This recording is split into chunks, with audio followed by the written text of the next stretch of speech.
सत्संग इस कलयुग में जलते बलते जीवों के लिए संजीवनी है। काम वासना, क्रोध, लोभ, मोह, अहंकार में जो लोग जल रहे हैं, बल रहे हैं, सत्संग में ओम, हरि, अल्लाह, गॉड, खुदा, रब, वाहिगुरु, ईश्वर का वो नाम मिलता है जिसका जाप करने से जन्मों जन्मों के पाप कर्म कट जाया करते हैं।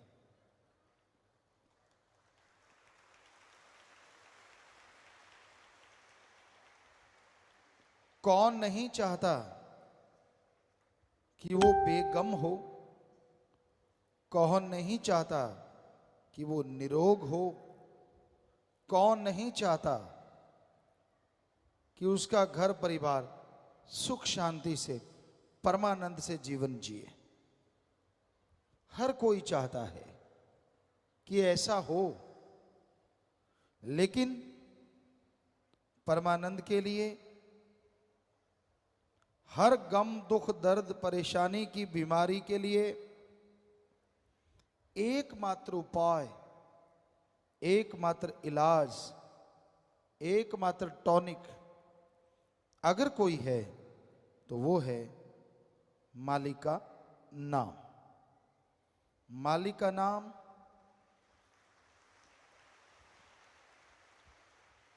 अनमोल है, पर वो बिना दाम के मिलता है। तुलसी जी कहते, ईश्वर नाम अमोल है, बिन दाम बिकाए। ईश्वर नाम अमोल है, बिन दाम बिकाए। तुलसी ये आचर्ज है, ग्राहक कम ही आए।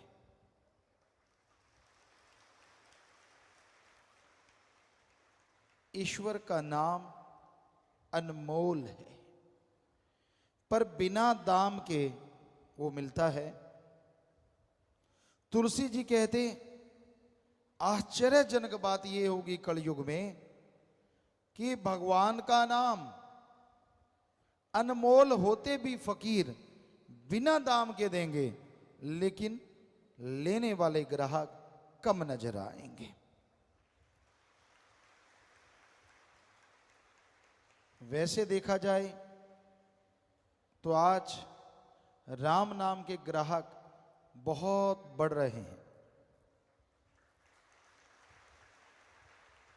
लेकिन सारी जनसंख्या का देखा जाए तो तुलसी जी वाली बात बिल्कुल सच नजर आती है। हजारों में, लाखों में, महीने में लोग मालिक के नाम से जुड़ते हैं। ये कोई छोटी बात नहीं है। दिन रात ओम, हरि, अल्लाह, वाहिगुरु, गॉड, खुदा, रब की भक्ति इबादत में जुड़ने वाले बढ़ते जा रहे हैं। उतना ही काल महाकाल जलता है, तड़फता है, और बुराई के नुमाइंदे राम नाम को रोकने के लिए लाखों करोड़ों रुपए लोगों पे खर्च कर रहे हैं कि कैसे प्रभु का नाम रुके, कैसे कोई राम का नाम लेना बंद कर दे, कैसे कोई बुराइयां और बढ़ाए, बुराई को बढ़ावा मिले और राम नाम, अल्लाह, वाहिगुरु, ईश्वर का नाम रुके। प्रलय महाप्रलय भी राम नाम ना रोक सकी। ये तो चलता था, चलता है और चलता ही रहेगा। राम, अल्लाह, वाहिगुरु, गॉड, खुदा यानी सुप्रीम पावर, उसका नाम कभी भी खत्म नहीं होता। प्रलय महाप्रलय में ब्रह्म तक लोग खत्म हो जाते हैं, लेकिन पार ब्रह्म ना कभी खत्म हुआ, ना हुआ था और ना कभी होगा। वो धुन है, वो अनहद नाद है, वो हरि रस है, वो अमृत है, वो आबो हयात है। वो है तो सब कुछ है, वो नहीं तो कुछ भी नहीं है। तो उस नाम से आप जुड़ो। जुड़ गए हो तो हमारी हाथ जोड़ के विनती, आप आधा घंटा सुबह आधा घंटा शाम आप जाप करके देखो 2-4 महीने, हम आपको गारंटी देते हैं ऐसा सुख मिलेगा, ऐसी शांति मिलेगी जिसकी आपने कभी कल्पना भी नहीं की होगी।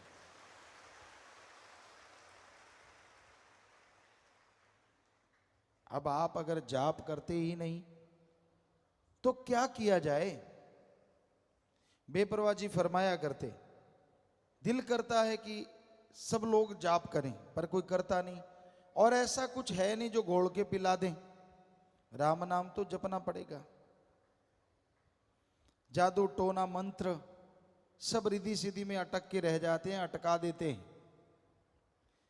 मालिक का नाम सुखों की खान है,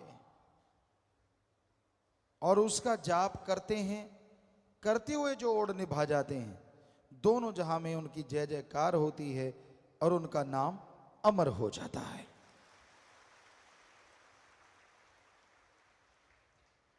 सच्चे दाता रहबर बेपरवाह जी ने फरमाया, बचनों पे अमल करना सीखो। राम नाम का जाप करो, मालिक के नाम की चर्चा करो, और मालिक का नाम वो परमानंद देगा, वो खुशियां देगा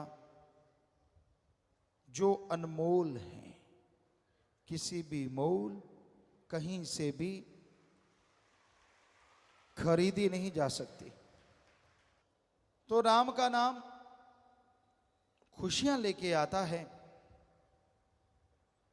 बदले में कुछ देना नहीं पड़ता, ना पैसा देना पड़े, ना घर परिवार त्यागना पड़े। आप घर परिवार में रहते हुए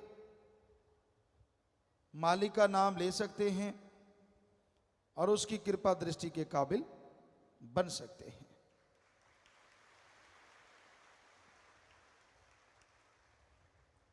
राम नाम जपने के लिए लोग सब कुछ त्याग देते हैं।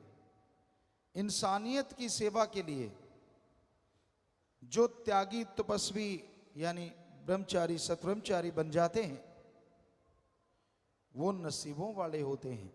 उनकी कुलें, उनके परिवार अति भाग्यशाली होते हैं।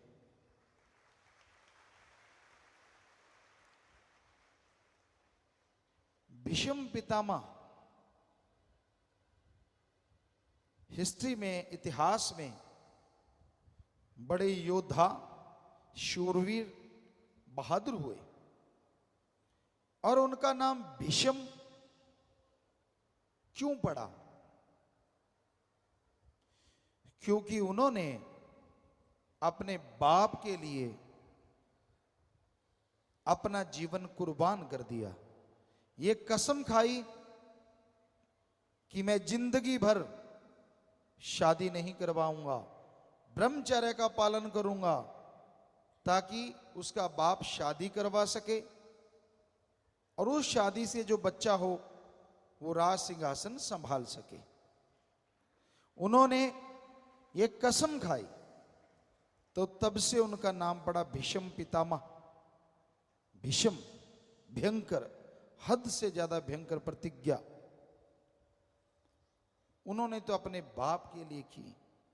और आज इस जलते बलते भट्ट में जो भी भाई बहन ये प्रतिज्ञा लेते हैं कि ताउम्र मालिक की याद में लगाएंगे, इंसानियत की सेवा में लगाएंगे, वो आप ही बताओ, एक अपने बाप के लिए प्रतिज्ञा करता है और एक भगवान की औलाद के लिए प्रतिज्ञा करता है, जिसमें उसका खुद का स्वार्थ नहीं होता, कौन महान है?